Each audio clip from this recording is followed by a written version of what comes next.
Good evening. आज सीखने और सिखाने के क्रम में हम लोग वैज्ञानिक विशेषताओं को, वैज्ञानिक पद्धति के विशेषताओं के मुख्य बिंदुओं की चर्चा करेंगे, क्योंकि शिक्षण में भी और अधिगम की प्रक्रियाओं में भी मनोविज्ञान के साथ साथ वैज्ञानिक पद्धतियों की विशेषताओं के पक्ष भी निहित रहते हैं। इसलिए हम लोगों को वैज्ञानिक पद्धतियों की विशेषताओं को, उनके मुख्य बिंदुओं को आवश्यक रूप से समझ लेना चाहिए। वो प्रमुख बिंदु हैं। पहला है अवलोकन द्वारा तथ्यों को एकत्रित किया जाना।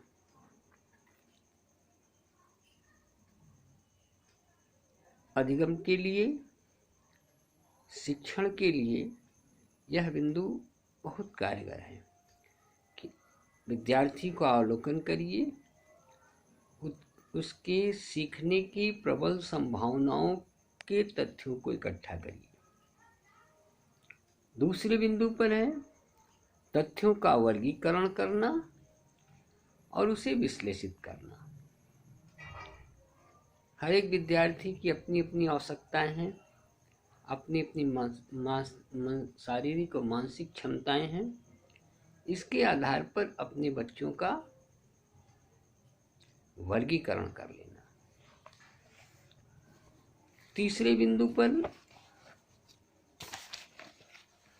यह विषय आता है कि क्या है का उल्लेख, कब, क्यों, कहाँ, कैसे, क्या, क्यों, इन संदर्भों को जानना।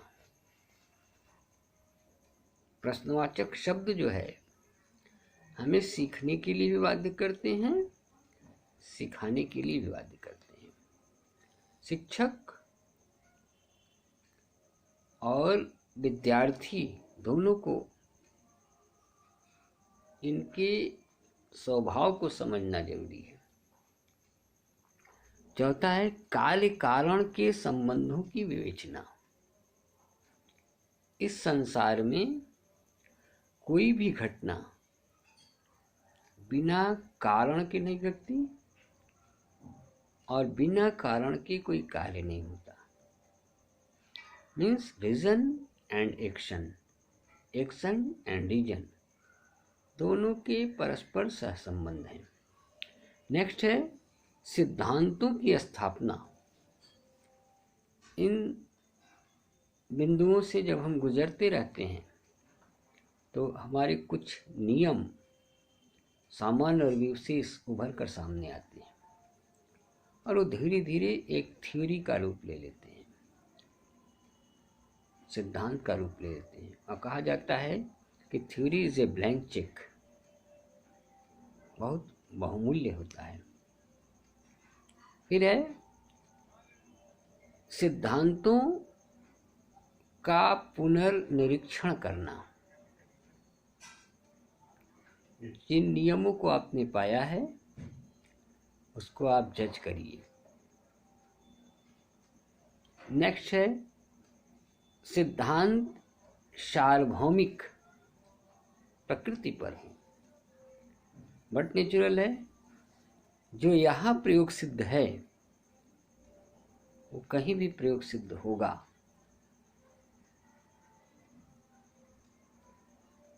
एडिसन द्वारा जो बल्ब का आविष्कार किया गया, वे स्विच ऑन कर देने पे गांव में भी जलेगा बल्ब और बड़े शहरों में भी उसका स्वभाव वही होगा। मतलब उसके जो सिद्धांत हैं वो कैसे होने चाहिए, यूनिवर्सल होने चाहिए। और फिर सभी के प्रमाणित होने पर हम किसी भी घटना के आधार पर उसकी भविष्यवाणी कर सकते हैं। जैसे विद्वानों ने, सामाजिक विद्वानों ने यह भविष्यवाणी की कि मलिन बस्तियों में अपराध पाए जाते हैं। ये प्रयोग सिद्ध है। कहने का अभिप्राय क्या है कि इन वैज्ञानिक पद्धतियों की विशेषताओं के आधार पर हम शिक्षण और अधिगम की दोनों प्रक्रियाओं को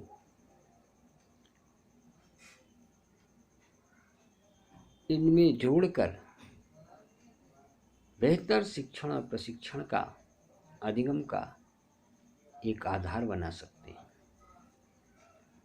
और तब जाकर यह सिद्धांत अपने आप में फलीभूत होगा कि जिस बच्चे ने इस पृथ्वी पर जन्म ले लिया है वह सीख सकता है। विषय अपने आप में व्यापक है, लेकिन महत्वपूर्ण है, जानना आवश्यक है। Okay, have a good day. Thank you.